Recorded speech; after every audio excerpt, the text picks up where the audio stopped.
जिंदगी में अगर अमीर बनना है तो समय का ध्यान रखें। जितने भी महान व्यक्ति हैं उन्होंने अपनी बुकों में लिखा है कि समय से पैसा बनाया जा सकता है, पैसे से समय नहीं बनाया जा सकता। आरसीएम में वही लोग कामयाब होंगे जो समय का ध्यान रखेंगे। और मैं समय के लिए शुरू से बहुत कमिटेड, थोड़ा सा इसको समझते हैं। बहुत लोग मेरे से पूछते हैं दिनेश जी आपकी पढ़ाई ज्यादा नहीं, फिर आरसीएम में आप इतने कामयाब क्यों हुए? उसका एक कारण है मात्र समय। आपके यहाँ सभाएं होती हैं नेताओं की, अभी तो दौर भी वही चल रहा है। हाँ, दौर वही है। तो वक्ता पहले पहुंचता है या श्रोता? श्रोता पहले पहुंचता है। तो मैं आज यहाँ सुबह 5 बजे आ गया था। श्रोता अभी भी आ रहे हैं। इस मीटिंग का टाइम 10 बजे था, पोस्टर भी आपके पास गया होगा, देखना लोग अभी भी आ रहे हैं, शायद 11 ओवर। पर उतनी देर जरूर बैठना चाहिए क्योंकि जितना खर्च किया उतना वसूलना चाहिए।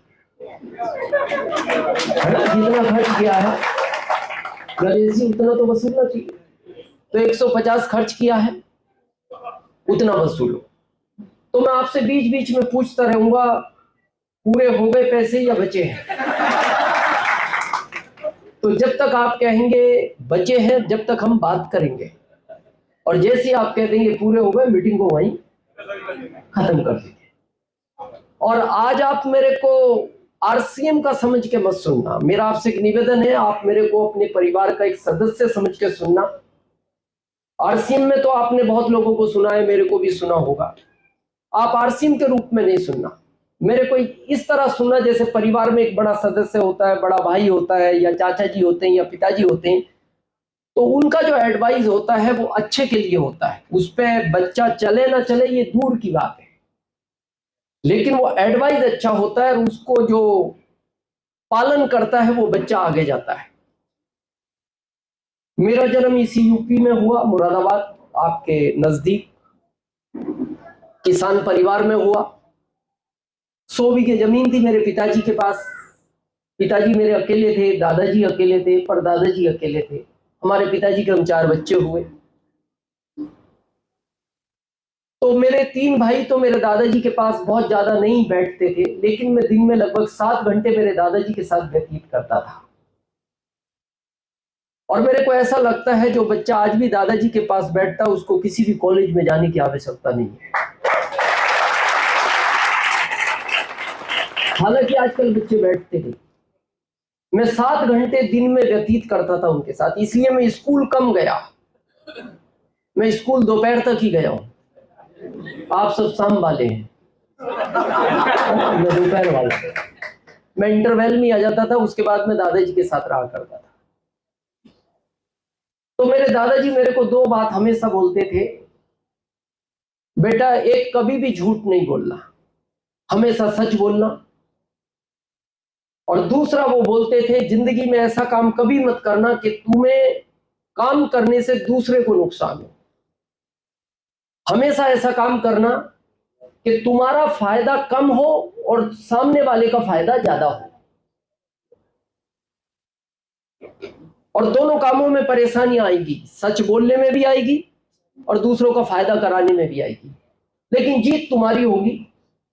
मैंने कहा कब होगी? बोले ये मेरे को नहीं पता। और मैं उन्हीं के संस्कारों में चला।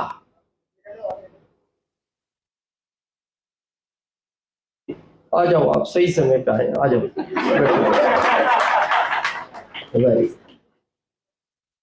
आज भी मेरे परिवार में मेरे अलावा कोई सच नहीं बोलता, ये भी बात सच है।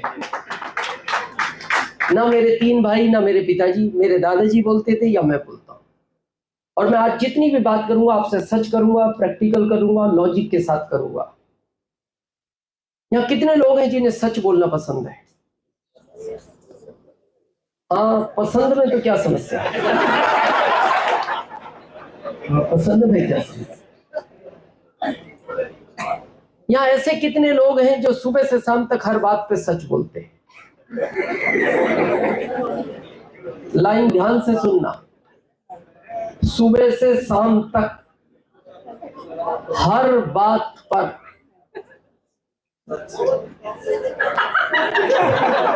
हाथ धीरे धीरे कम हुए, लेकिन अभी 6-7 हाथ खड़े हैं और ये देखना 6-7 भी अभी नीचे हो गए। मैम का हाथ खड़ा है, एग्जाम्पल इनसी बात करते हैं, एग्जाम्पल समझे आप, इनका भी खड़ा है। आपका बच्चा छोटा है, एक ही बेटा है, उसको दांतों की समस्या है। डॉक्टर ने कहा अगर इसने गलती से भी चॉकलेट खा ली तो ये जिंदगी भर के लिए दांत खो सकता है।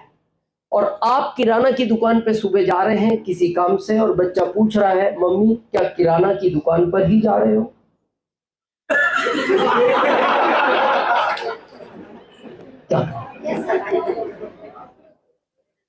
बच्चे का भविष्य है आपके सामने, वहां गलती नहीं है आपकी, वहां मजबूरी है। और कहा जाता है किसी के अच्छे के लिए झूठ बोलना पाप नहीं लगता, उसका पाप नहीं लगता।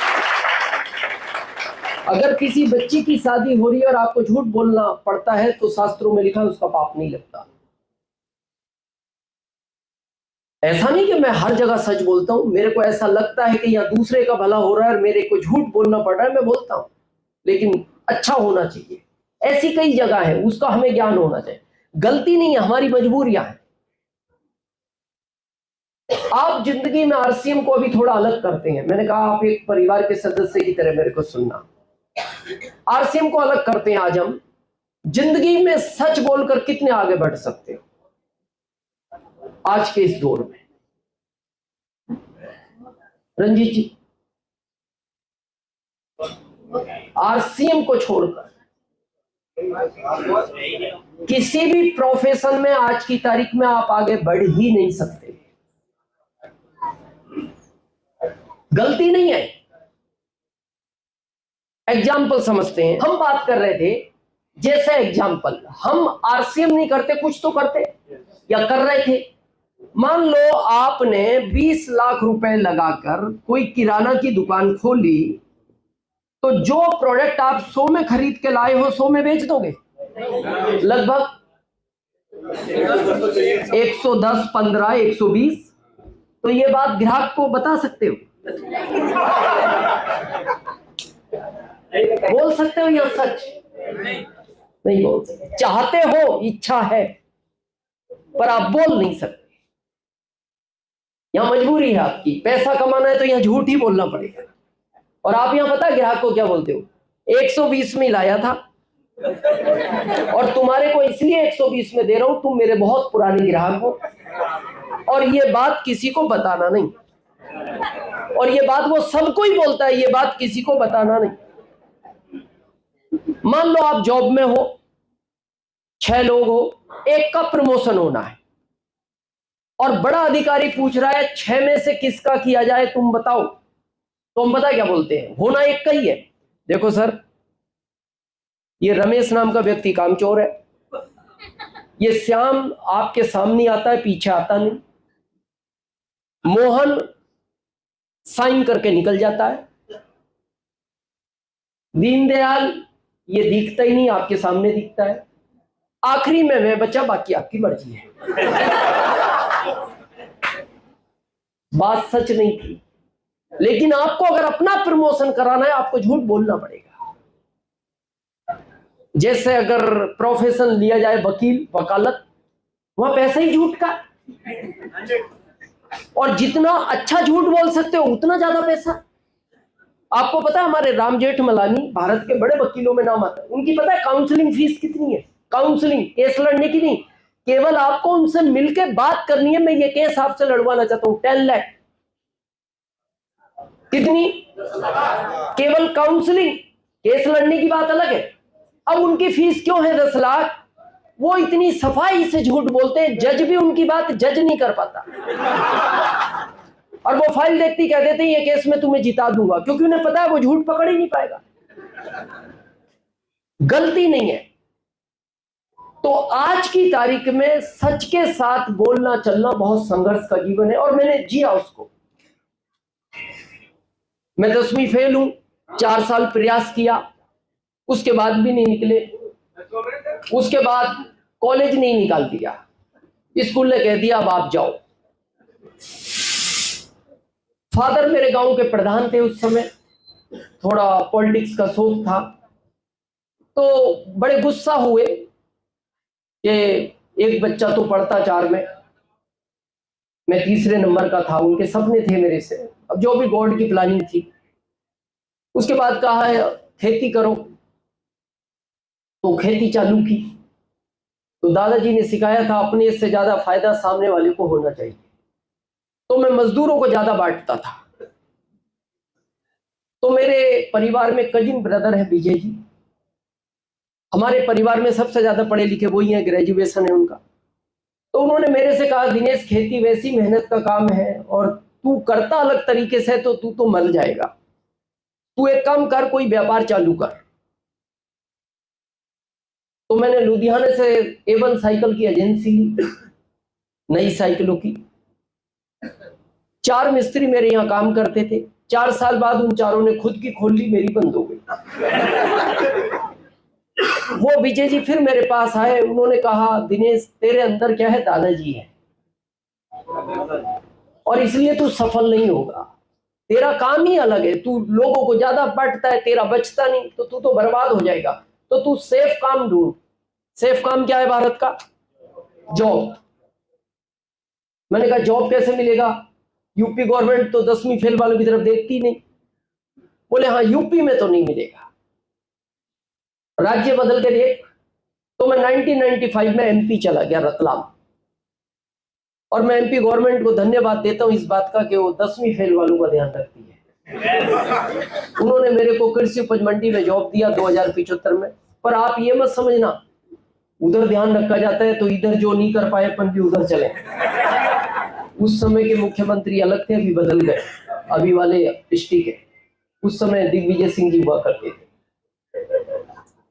तो उस जॉब को मैं कर रहा था, तो मैं अपनी जिंदगी में खुश था कि सरकारी जॉब मिल गया। 2075 है, एक दिन 5,000 होंगे, 7,000 होंगे, 10,000। आज मेरे साथ वाले 35-40 हजार पर है। लेकिन मेरी पत्नी खुश नहीं थी। वो एक ही बात बोलती थी मेरे को, आपने आपकी जिंदगी तो खराब की। आगे आप समझते और UPC है भाई, तो भाई की बात समझ सही है। बोले आपने मेरी भी कर दी। बोले आपके अंदर है दादाजी, आप हो गए हरीशचंद्र, आपको नंबर 2 का पैसा चाहिए नहीं। क्योंकि उस समय मेरा जो सीनियर नहीं जूनियर 25 लाख के घर में रहता था, और मैं 6 बाई 10 के किराए के रूम में, ऊपर लोहे का चादर। अच्छा गलती उसकी नहीं थी, वो अच्छे परिवार से।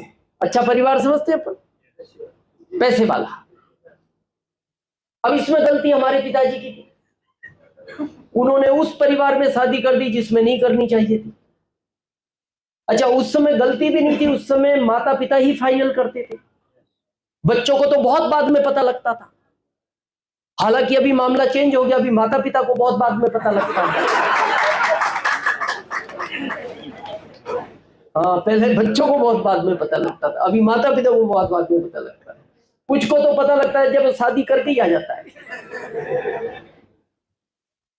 तो मैं अपनी पत्नी से हमेशा एक बात बोलता था, मैंने कहा जिंदगी में जब भी कुछ अच्छा मिलेगा मैं बहुत अच्छा करूंगा।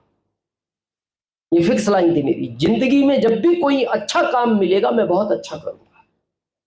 तो वो बोलती थी वो दिन कब आएगा, मैंने कहा ये दादाजी बता नहीं रहे, वो आएगा कब, लेकिन आएगा। आदमी उस तारीख को कभी नहीं भूलता जो उसका लाइफ का टर्निंग पॉइंट होता है। तारीख थी 26 जुलाई 2002, आज के 21 साल पहले। मैं अपने ऑफिस में इंटर हुआ, तो मेरे बॉस को कोई RCM का प्लान दिखा रहा था। बॉस समझते हो, जिसके आगे आप ज्यादा नहीं बोल सकते।